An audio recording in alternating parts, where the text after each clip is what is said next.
Welcome back to the Bad and Boujee Elite Radio Show. That was your boy Ashley Lovechild with Could It Be? And if I'm not mistaken, we got the Lovechild on the line now, don't we? Yes, sir. What's going on, Mr. Lovechild? How you doing, man? I'm doing well. Thank you for having me on the show. Y'all doing big things, Bad and Boujee.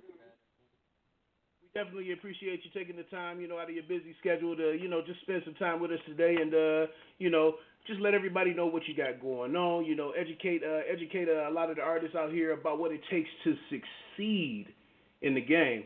And, I definitely put my private investigator on you, on your scent, man. She kind of dug in a little bit for this one because she wanted to make sure that, people really got a chance to know about you and your work ethic. That apparently, man, is very well known in the business, man. You got a strong work ethic.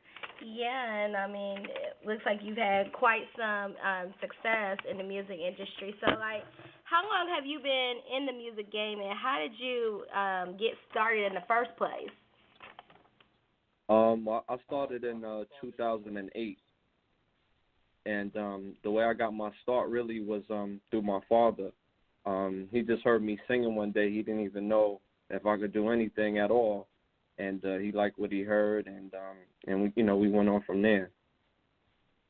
Okay, and so with that being said, who are like some of your first musical influences that you can remember?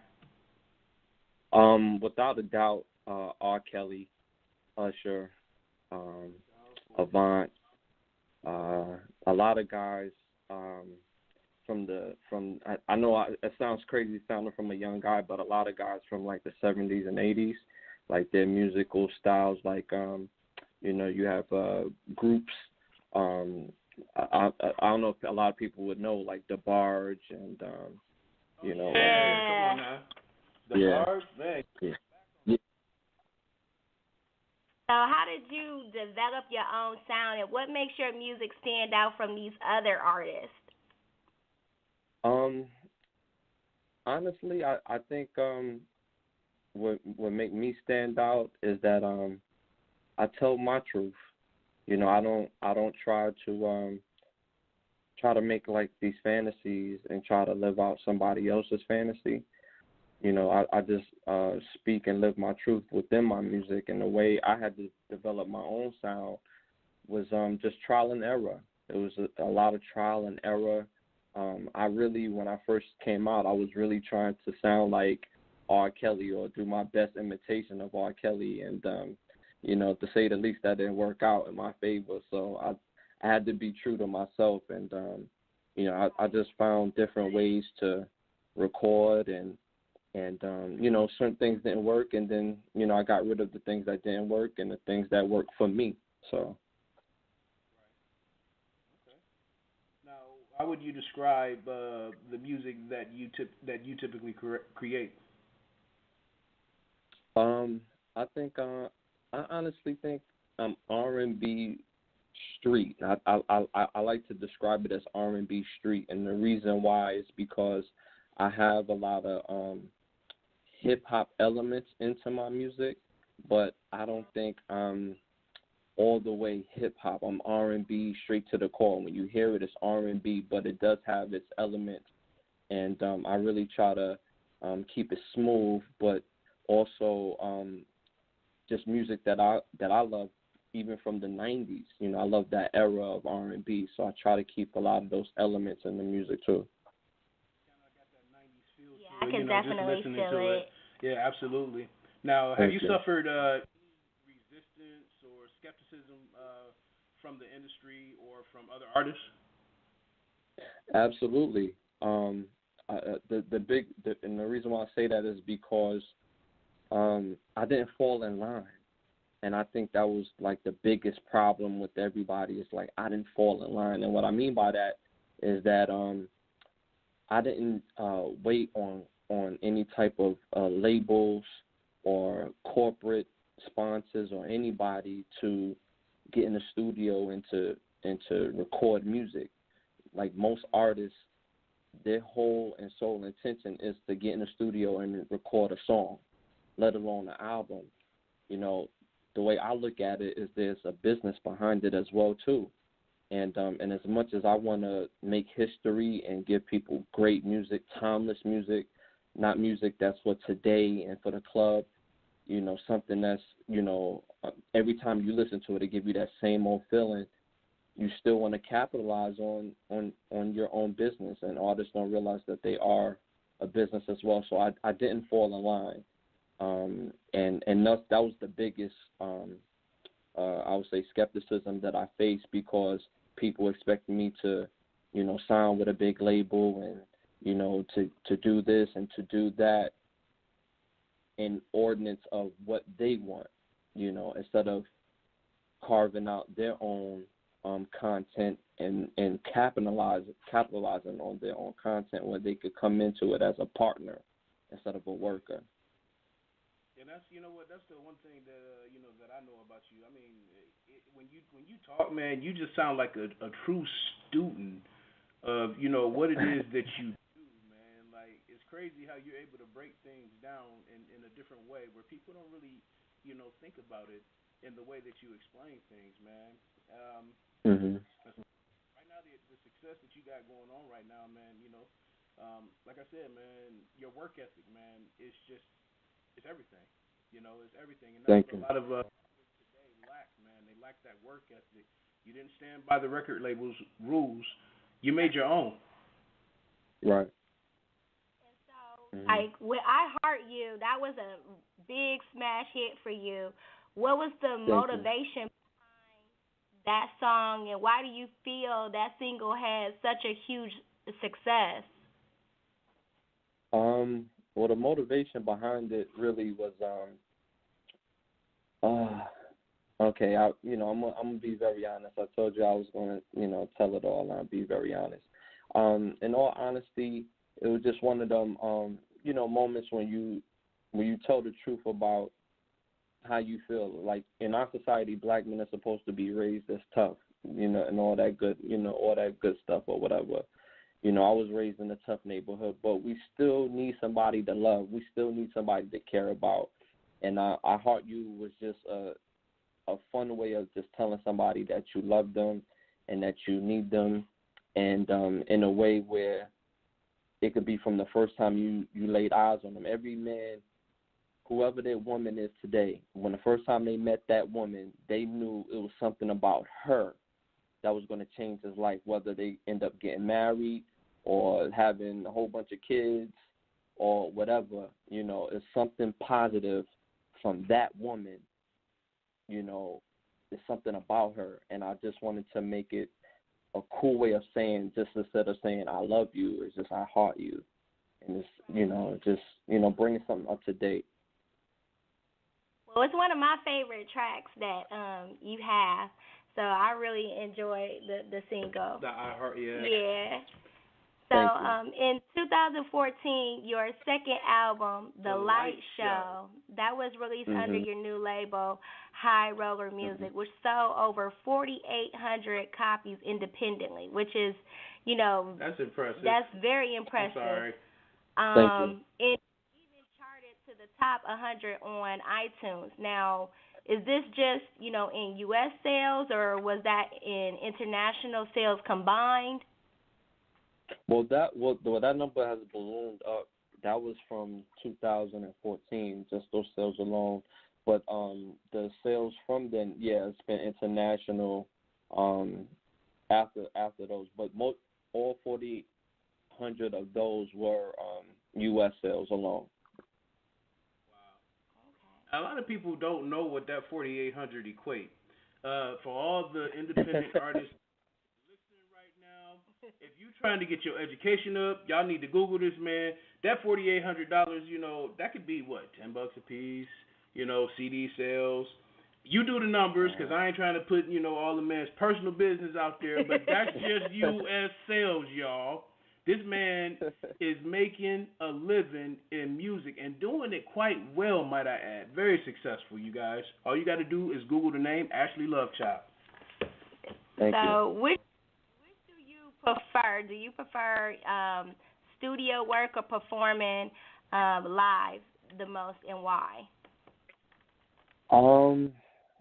That's a good question. I like doing both for different reasons, but what I prefer being in the studio. I prefer being in the studio because I can totally be myself. You know, I could be goofy, I could be romantic, I could be, you know, sarcastic. I have a lot of sarcasm, you know, when people realize, you know, still a good guy, but I have a lot of sarcasm to my personality. Um, you know, I could be all those things. I could just be true to myself in creating. And I think the best music is just music that's truthful. You know, when you hear R. Kelly's TP2, each song is different. He's not just explaining his masculinity. He's talking about him being vulnerable, him having a good time at a good party. You know, so it's just many different things that you could talk about, but the truth factor is the most important one. And for me, creating in the studio is I love doing. You know, that's just for me. For me, performing is for my followers, my fans, just to them. And you know, I try to give it my all when I do that as well too. Okay, so like when you write a song, how much focus do you put on your intended audience? Honestly, none. I know that sounds kind of crazy, right? But none. I don't put no because I'm telling the truth, and I just believe within my truth that anybody that listens to my music can relate. You know, if I'm telling the truth about how I love this woman, how I want to be next to this woman, how I want to be laid up with this woman, there's somebody that could identify with that. You know, if I talk about how she gets on my last nerve, and if she just breathe in my direction just one more time, you know, I need to get away. Somebody can see the truth in that, and that's what I do. I don't consider what I do writing anymore. I don't sit down and write anymore. I'm just at a space where I could get into the studio and just I literally feel a record. You know, I create a beat and I just feel a record, and it really comes to my head, to be honest with you. I don't sit and write anymore because I just feel it. You know, it's a feeling, and I'm just going to tell the truth. Since you said you write from, you know, what you feeling, tell us about this latest. What the hell was you feeling when you wrote that song? No juice. See that? What's the concept behind it? Well, the concept behind No Juice, I was just, you know, flexing. Really, I was just talking a whole lot of success. I was just pretty much talking a whole lot of success, and a lot of times, you know, sometimes you just want to flex on people. You know, I know it sounds kind of messed up, but sometimes you just want to flex on somebody when they don't think that you're doing it. So instead of trying to explain to them that you're doing it, because you don't have to, you just let your work speak for itself. In the song, it's, you know, you're talking about somebody's, you know, you're trying to get with this woman, and she's like, yo, you know, my dude could do this and my dude could do that. It's like, fool, your dude don't got no type of juice. You can't even get into this club. You know, like, what is you talking about? You know, he's out here looking crazy. You know, he's not even trying to, you know, when he goes shopping, do you get something? Do you shine with this man? You know, so that's really the heart of it. But, you know, it's just a cool way of just flexing on somebody that one, you know, that you need to flex on, and two, you need to upgrade, boo. You know, get with somebody that's going to, you know, be able to do something for you, and then when you do something for that person, they could really appreciate it. So it's just a creative way of putting those together. Mm-hmm.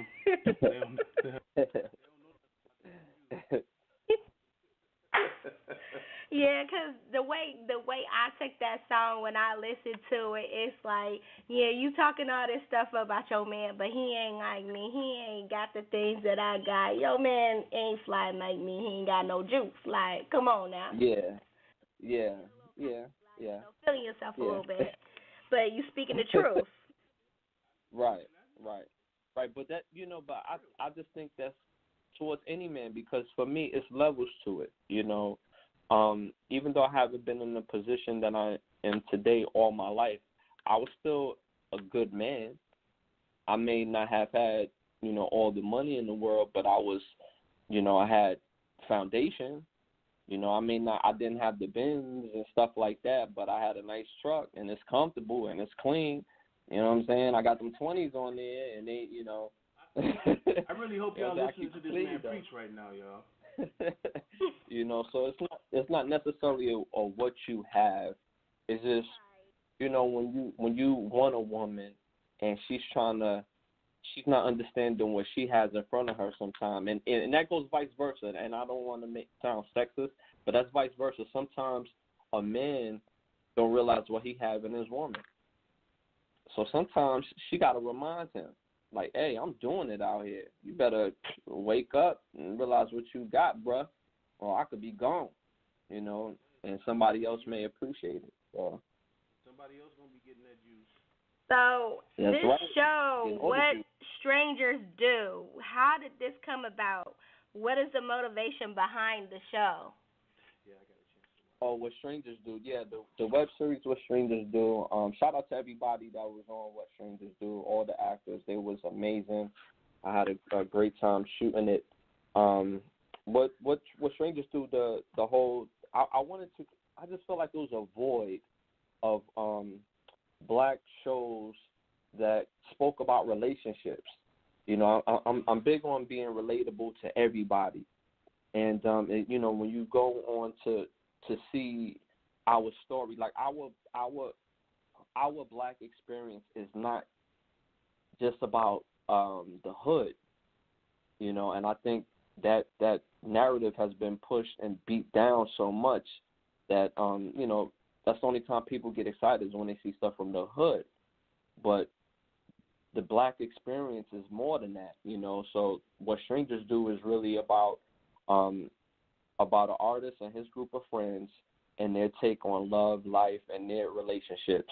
You got somebody that's married, you got somebody that's a player, you got somebody who is kind of on the fence, that wants to be in a relationship but trying to find a good girlfriend. You got somebody on there who's engaged.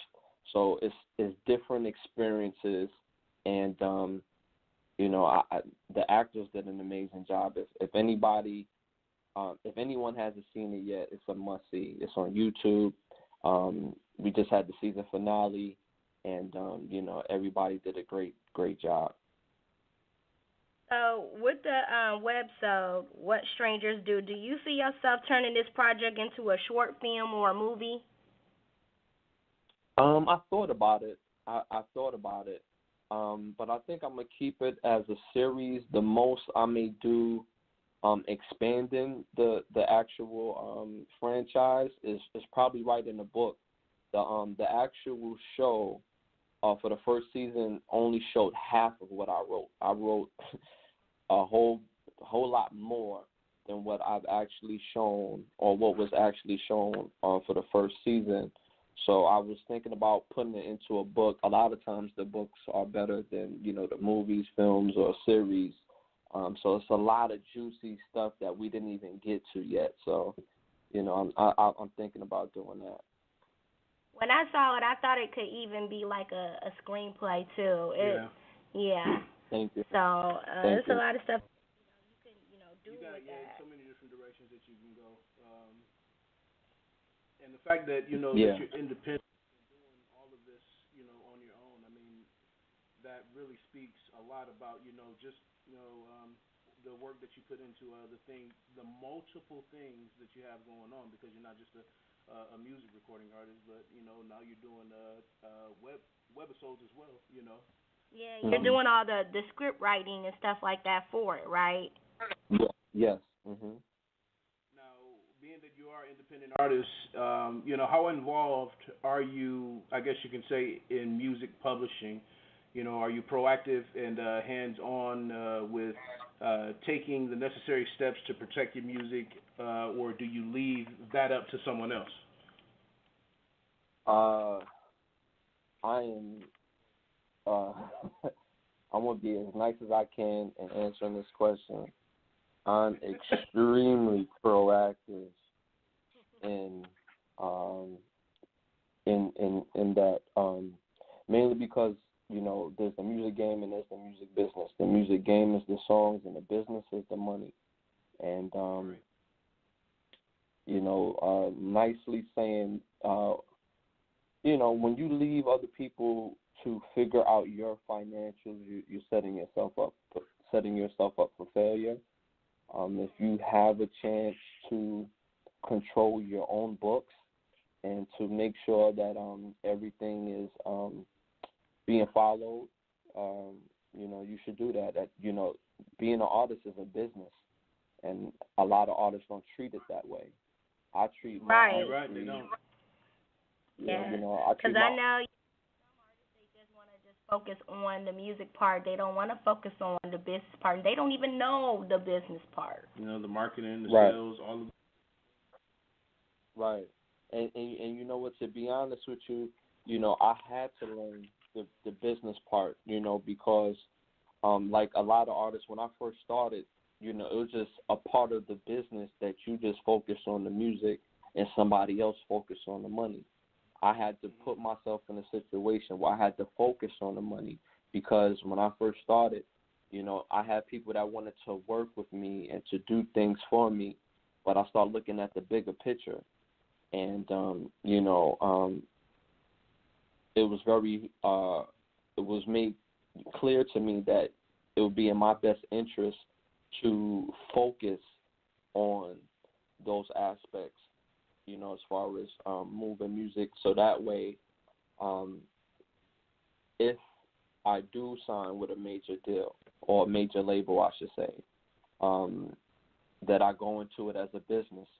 Instead of going in, is this the best analogy I could give you? Instead of going in as a Big Mac, I'm going in as McDonald's. Microsoft want to do business with McDonald's. They don't want to do business with the Big Mac. You get what I'm saying? It's just a small part of the totality of what it's supposed to be. Right. Wow. So is music the only thing that you do? Would you say that you've been successful enough to support yourself from just performing, touring, merchandise sales, and royalties? Yeah, absolutely. God bless. God bless that. I've been able to support myself and my family, and be very comfortable and be able to not just stay within music, but to venture over to film. Filming is a very lucrative but expensive business to start up, and I've been able to do that. I'm also going to get into video games as well too. So just a couple other things. Right. Video games, okay.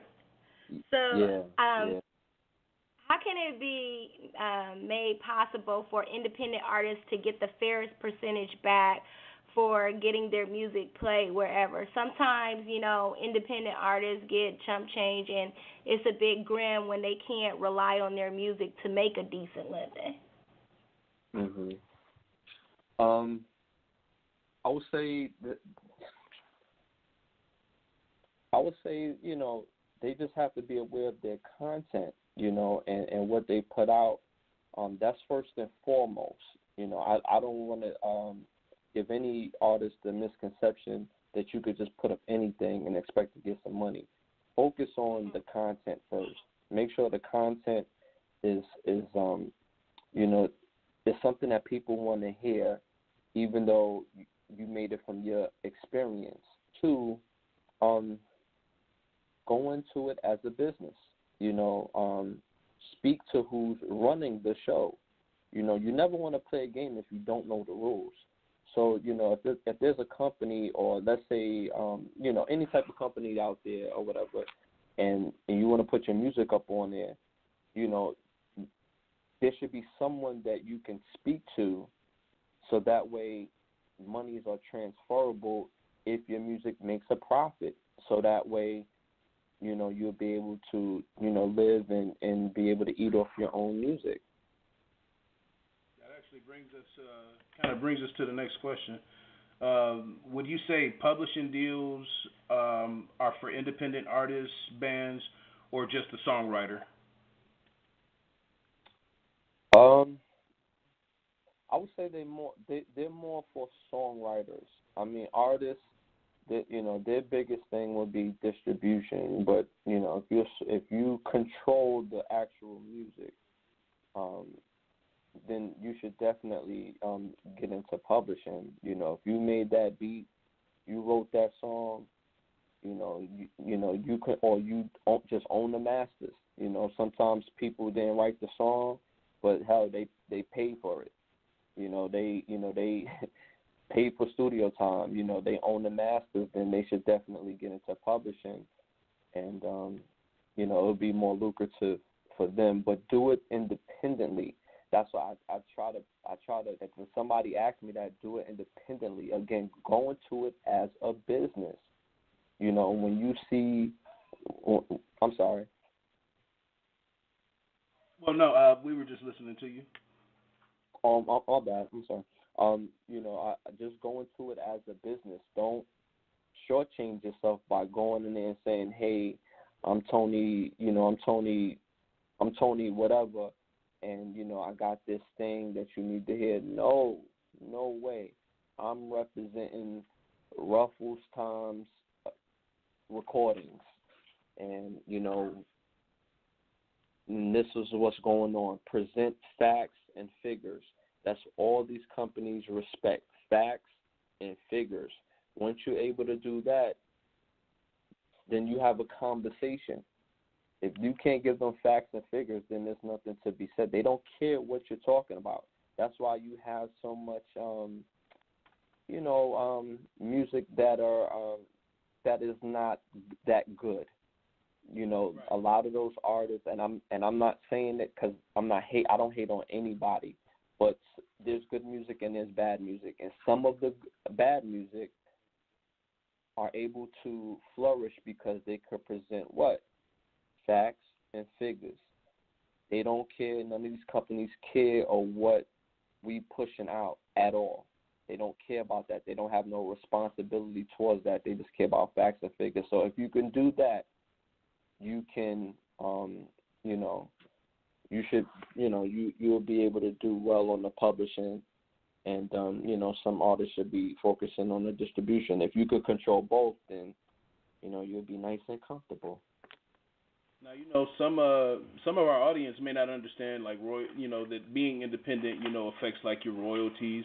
Can you explain to our audience why it's important to publish their music and how their future and royalties?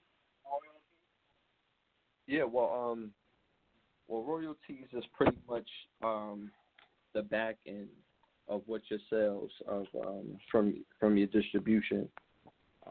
Is very important because that's going to be how you eat if you're looking to make a living off your music. So it's very important to register your music with an ASCAP or BMI or the other companies that they do have. So that way, when your songs are being streamed and downloaded, these companies can help keep track of what's being downloaded and what's being streamed, so that way they can help you with your count and you can get your money, because their business is to make sure you get all your money. That's their business. So, you got to make it your business to make sure you get all your money. That's how all these companies eat, is basically off of publishing, because a lot of the distributions, they splitting it with somebody. And, for instance, a guy like Puffy in the height of Bad Boy, his publishing would be off of Biggie, Total, Carl Thomas, Faith Evans, all their artists and combined. So instead of getting, he may get $2 million off of Biggie's music, you'll probably get like another 1.5 off of Lil' Kim, and and it all adds up, and that's pretty much the importance of publishing. Okay, now do you have based on everything that you got going on right now, man. I mean, it would seem like you're an extremely busy man. Do you have a team of people that work for you to help you stay compliant and organized, as well as assisting with marketing and strategizing plans? Not as many as I would like, because I do have a lot. For real, I do have a lot going on, and I get inspirations on a daily for all kinds of stuff. But I do have a small group of people. It's about 6 people. I know some people say 6 people is a small group. Yes, it is. For a creative person like myself, I have my head and my mind in different other areas, and and I think that would be totally dope to do but I do have a small crew that helps me, spanning from New York to here in Florida, and also in California. So, it's a small group. We get it done, but I wish I had more people though. Y'all hear that? Now he's in the market. He's in the market so all you for PR people and marketing strategy people, right? That are students of the business, interns of music. Y'all know what y'all got to do. So, what are some of the current challenges that you face as an independent artist?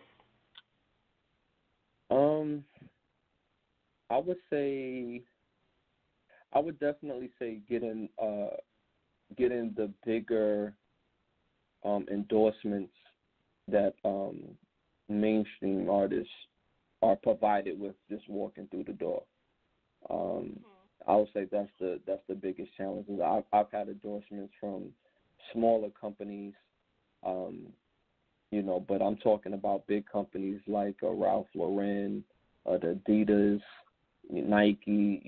Those are the type of companies. They do look to the major labels first, because a lot of those companies are intertwined. What I'm saying is, a lot of people don't know that some of those companies are working together. They saying, hey, I got the artist got the, this amount of followers, you cut him a check, we could get him on your company. It's just that simple. So for myself and I would think other independent artists, I would say just those major endorsements. So what does your typical day or week look like? Give us a little rundown of Ashley Lovechild's, daily routine. It was a scary the 30 day. second.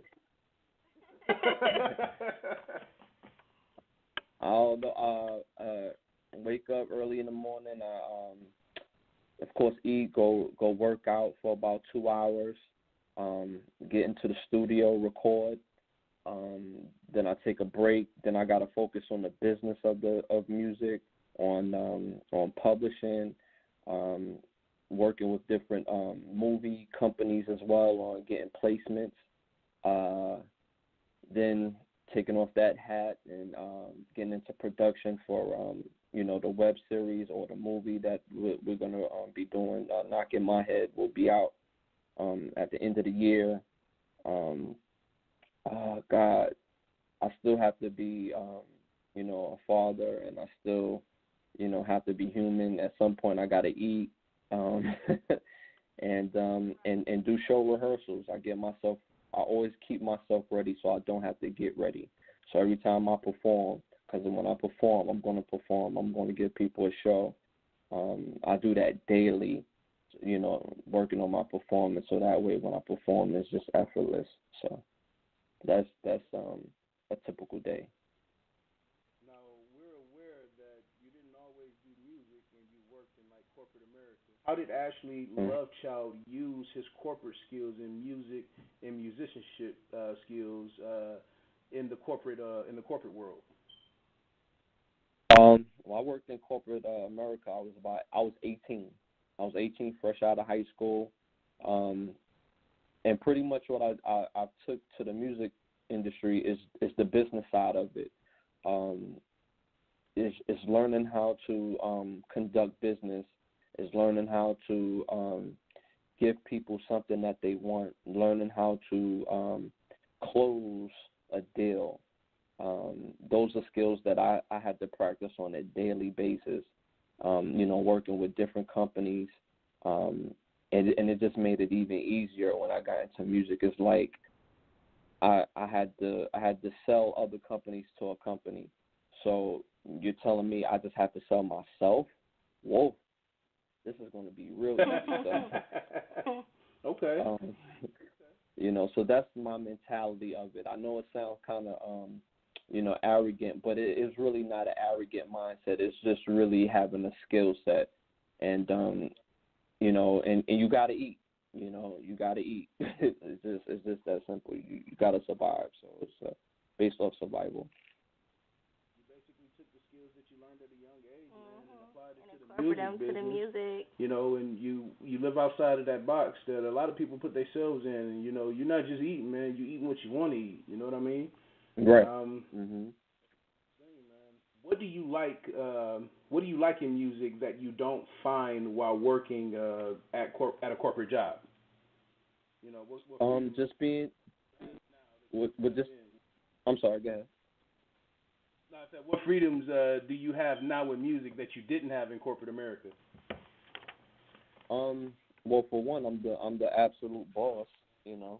That's one. Right. I don't have to. The boss. I don't have to answer to nobody. Bathroom breaks. You know what I'm saying? Well, it's crazy. Then it was like I can't wait to get off. Now it's like I don't have enough hours in the day. That's a big difference. But I would say just being creative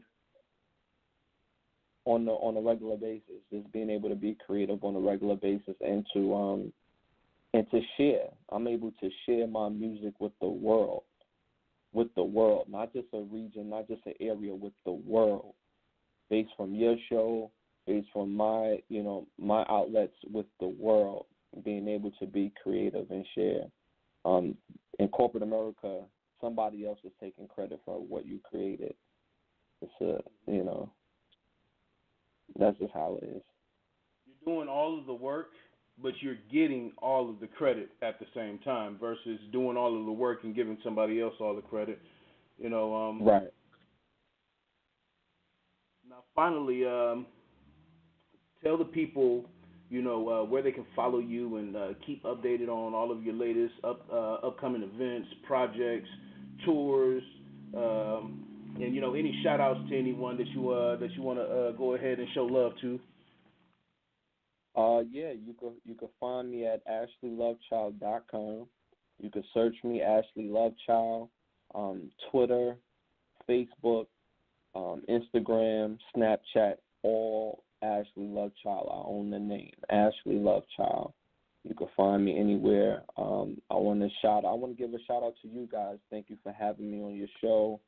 I want to shout out my label, One United Voice Records. I want to shout out my artist, Shy Love. She got a new project that we also working on called Kandy Kisses. Shout out to, for my new album that's coming out, Signature Ashley Lovechild. I got features on there with Troy Ave, Cassidy, my artist, Shy Love, and Nettie Scott. And shout out to Brooklyn, Florida, and shout out to Ohio. That's what's up, man. We definitely appreciate you for coming out, taking time out of your busy schedule, showing us some love in the middle of Columbus, Ohio here. We want to go on ahead and just spin this track for everybody and just let them know, why it is that, everybody is suffering from a juice shortage. But, man, based on this interview and all the questions you got all the juice, man. So we're going to spin this track by Ashley Lovechild called No Juice. Let's get it. Thank Let's you. go. Appreciate it. Love.